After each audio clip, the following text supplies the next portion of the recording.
sommes le dimanche 15 ou 14 décembre 2014. Il est 1h30 du matin et je voudrais vous parler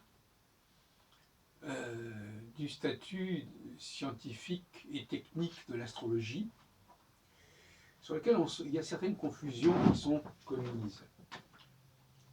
Il y a des paradoxes, vous savez que j'aime beaucoup les paradoxes, parce que c'est souvent ça qui nous entraîne dans l'erreur.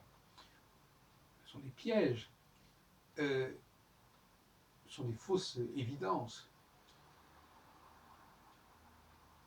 L'astrologie est un outil qui peut être extrêmement simple à présenter, à formuler. Je pense notamment à l'astrologie que j'ai instaurée, l'astrologie de l'astrocyclon, l'astrologie saturnienne, l'astrologie du cycle de 7 ans, comme on voudra l'appeler. Donc c'est extrêmement simple à formuler, mais cette simplicité dissimule une très grande complexité. Parce que décrire un mode de fonctionnement, c'est une chose, mais savoir comment ça fonctionne, c'en est une autre.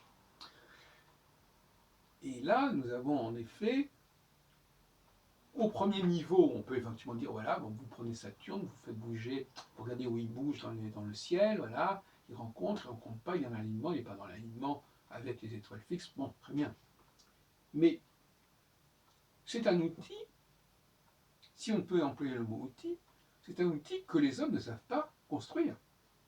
Ils savent, dans le meilleur des cas, s'en servir, et ça ne sera valable que dans les années qui viennent, puisque pour l'instant, c'est moi-même qui ai élaboré le nouvel outil, donc personne ne l'a utilisé depuis. Il n'a jamais été utilisé en réalité, cet outil. Pourquoi il n'a jamais été utilisé? Mais parce qu'au départ, il s'agissait d'une réalité en soi. Il n'y avait pas besoin de science de cette réalité. Donc en fin de compte, la réalité que je décris, elle n'a jamais été décrite, en vérité. Mais elle a été vécue, ça c'est certain. Cette réalité, elle a existé, elle continue à exister, mais elle n'a jamais été décrite. Sinon, à son commencement originel, lorsque le plan du processus, lorsque le programme a été constitué par ceux qui l'ont constitué.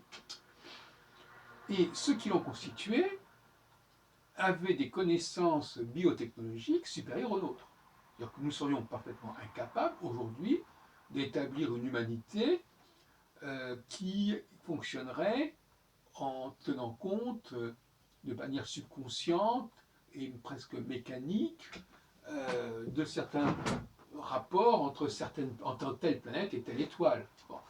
Donc voyez-vous que dès le départ, on a un outil que l'on peut utiliser, que l'on peut décrire dans son mode de fonctionnement, mais qu'on ne saurait pas construire. Alors ça, c'est quand même un cas tout à fait remarquable dans l'histoire de la technique mondiale et humaine. Les hommes, par exemple, se servent d'un livre, mais ils savent fabriquer le livre.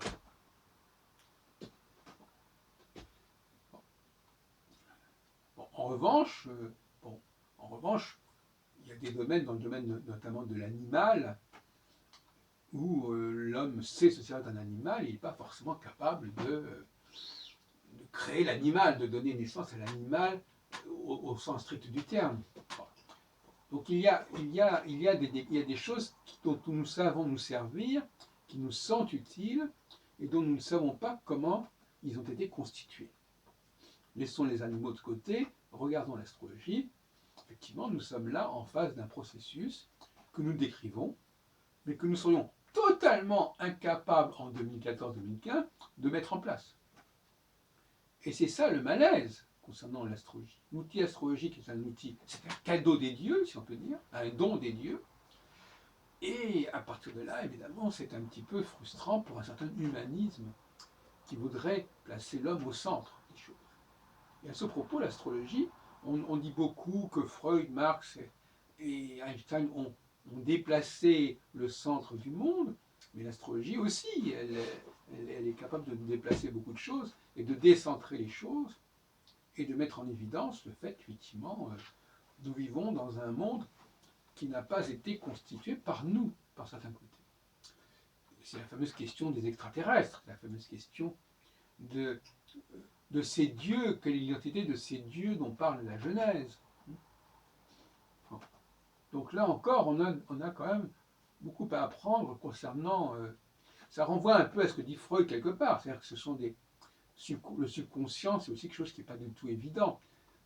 Mais enfin, l'astrologie, celle que je préconise, elle nous enseigne une certaine humilité, puisque nous vivons sur des acquis, sur des processus que nous n'avons pas nous-mêmes mis en place. Certains m'objecteront que, et beaucoup d'astrologues d'ailleurs diront, mais non, mais M. Heilbronn, de quoi vous nous parlez, c'est la nature, c'est la science, les astres, le cosmos. Personne n'a jamais dit que l'homme avait créé le cosmos. Parce que ces astrologues s'imaginent que l'astrologie est une création qui n'a rien à voir avec les hommes. L'homme est impliqué dans cette création, mais l'homme n'est pas du tout responsable de cette création. Et non seulement lui, ils sont convaincus qu'au fond, l'astrologie, elle est née avec le Big Bang quasiment, qu'elle est née dans les premiers jours de la création. Une conception oui, c'est un petit peu ça. Ils vont vous lire le livre Le jour où Dieu a créé les astres, les luminaires et les étoiles. Et puis voilà, ils vont vous dire c'est à partir de là qu'on travaille. Et bien moi je dis pas du tout. C'est l'opposition entre ce qu'on appelle le Maaseh Bereshit et le Maaseh Merkaba. C'est-à-dire qu'effectivement, non, moi je crois que la création a eu lieu, bien sûr, la création première a eu lieu, mais qu'ensuite il y a une deuxième création, qui est une création dans la création, qui ne prend de la création que très peu d'éléments, qu'elle va mener de la puissance à l'acte, c'est-à-dire qui vont être le prolongement de cette totalité. Donc l'élément unique se remplace et incarne une totalité qui est obligée de rester à l'arrière-plan et de rester un état virtuel. Donc ce qui est les astres du système solaire sont condamnés à n'être que des virtualités, et il n'y a que, c'est la Lune bien sûr d'un côté, mais ça on les laissons de côté pour l'instant, et le Saturne qui a été l'astre qui a été choisi parmi les 5 planètes qu'on connaissait à l'époque. Le Dieu qui a été choisi, si on veut. Bon, peu importe qu'on pourrait discuter là-dessus, notre sujet. Donc, les astrologues doivent arrêter de nous dire, c'est pour ça que ça leur permet de dire qu'Uranus, Neptune et Pluton agissaient autour d'eux, aussi sur nous dès l'Antiquité, etc., et dès l'histoire de l'humanité. Et bon, donc c'est une façon de dire que l'astrologie, jusqu'à nos jours, est quasiment nulle et qu'elle était incomplète, etc., etc. Ce qui était sympathique pour les astrologues, excusez-moi. Ça, c'est de l'anti-astrologie. Ce qui est amusant, c'est que c'est l'anti-astrologie qui est reprise par les astrologues sans qu'ils s'en rendent compte complètement. Mettre l'accent sur des planètes qu'on ne connaissait pas dans l'Antiquité, c'est mettre au panier toute l'astrologie, vous avez les connaissants. Alors, donc, effectivement, la thèse scientifique, c'est la thèse la globalité du système solaire, comme le fait Jean-Pierre Nicolas. Évidemment, cette thèse-là fait qu'en fin de compte, c'est le ciel lui-même, le système solaire, qui serait lui-même encodé, qui serait lui-même structuré de façon conceptuelle, le RET, représentation, existence, transcendance, pour reprendre la terminologie de Jean-Pierre Nicolas, et par conséquent, peu importe que nous en soyons conscients ou pas, puisque ça agit. Et bien entendu, personne n'a jamais dit que l'homme était capable de créer le système solaire. Mais la thèse que moi je défends n'est pas du tout celle-là. La thèse que je défends, c'est celle-là, c'est-à-dire il y a eu à un moment donné une mise en relation de l'humanité avec certains facteurs cosmiques, très peu nombreux, certains signaux qu'on a établis en tant que tels, qui ont été instrumentalisés, ce ne sont pas des signaux qui existaient en soi, ils ont été constitués, ils ont été déterminés par les hommes. C'est une expression un petit peu malheureuse, par les hommes, par des humains, mais même pas forcément par des humains de notre terre, par des humains qui peuvent venir d'ailleurs. Le terme, qu'est-ce que c'est qu'humain? Alors, ce sont des êtres pensants, créatifs, qui peuvent construire, qui n'ont pas forcément la même apparence que nous aussi, hein. Bon, ça, moi, j'en sais rien, je ne suis pas ufologiste. Mais je veux dire par là que euh, ces dieux que nous révérons dans la Genèse, ce sont ces cosmonautes, je reprends exactement les thèses de Jean Saint-Dié et d'autres, ce sont ces cosmonautes qui ont constitué cette astrologie, justement, qui ont constitué cette structure cosmique, cette structure cyclique, qui permet à notre humanité d'être ce qu'elle est.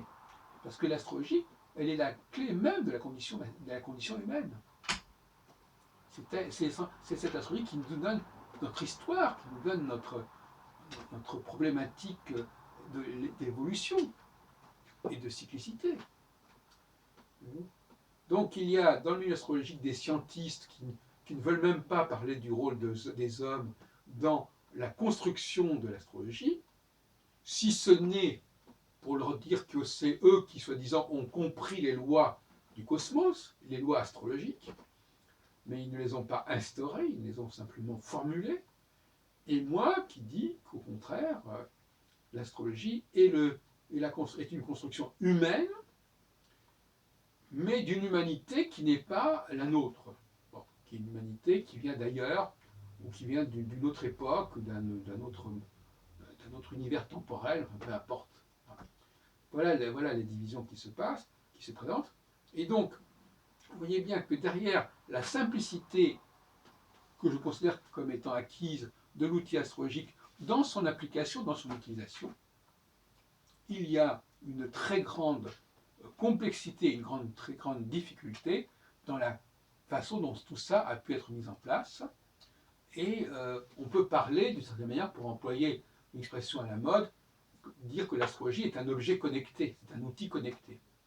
C'est-à-dire que c'est un outil dont on peut se servir comme ça, mais qui en réalité est connecté à des informations beaucoup plus complexes dont l'utilisateur moyen n'a pas à connaître.